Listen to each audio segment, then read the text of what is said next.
வணக்கம். நிலவி வரும் தமிழக அரசியல் சூழ்நிலையினால் இதை நான் பதிவிடுகிறேன்.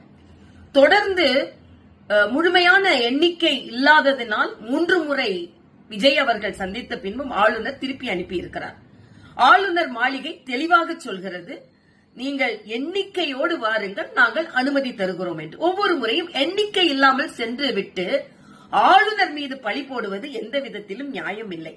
இத்தனை மதிப்பெண்கள் வாங்கினால்தான் தேர்வாக முடியும் என்று தேர்வு இருக்கும் பொழுது அந்த எண்ணிக்கை இல்லாமலேயே என்னை தேர்வு செய்யுங்கள் என்று சொல்வது தவறு. அது மக்களின் நம்பிக்கை பெற்றதாக ஆகாது. அது மட்டுமல்ல, இன்றைய காலகட்டத்தில் தமிழக முதலமைச்சர் அவர்கள் சொல்கிறார்கள், தனிப்பெரும் கட்சியை நீங்கள் அழைக்க வேண்டும் என்று சொல்லிவிட்டு பின்னால் இருந்து அதற்கு பல முட்டுக்கட்டைகளையும் போட்டுக் கொண்டிருக்கிறார்கள்.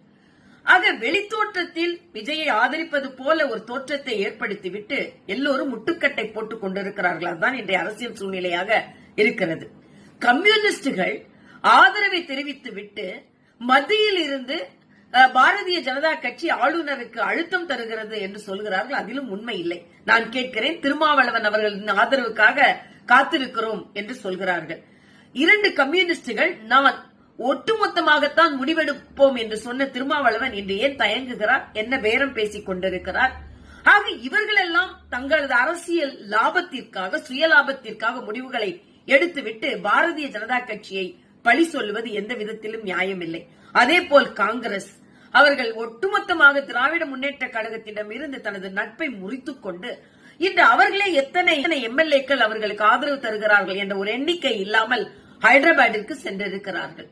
ஆக எல்லோரும் சுயநலத்திற்காக தங்களது அரசியல் நகர்வை செய்துவிட்டு ஆளுநர் மீதோ பாரதிய ஜனதா கட்சியின் மீதோ பழியை சுமத்துவது சரியல்ல. அதனால் நான் இந்த விளக்கத்தை அளிக்கிறேன். நன்றி.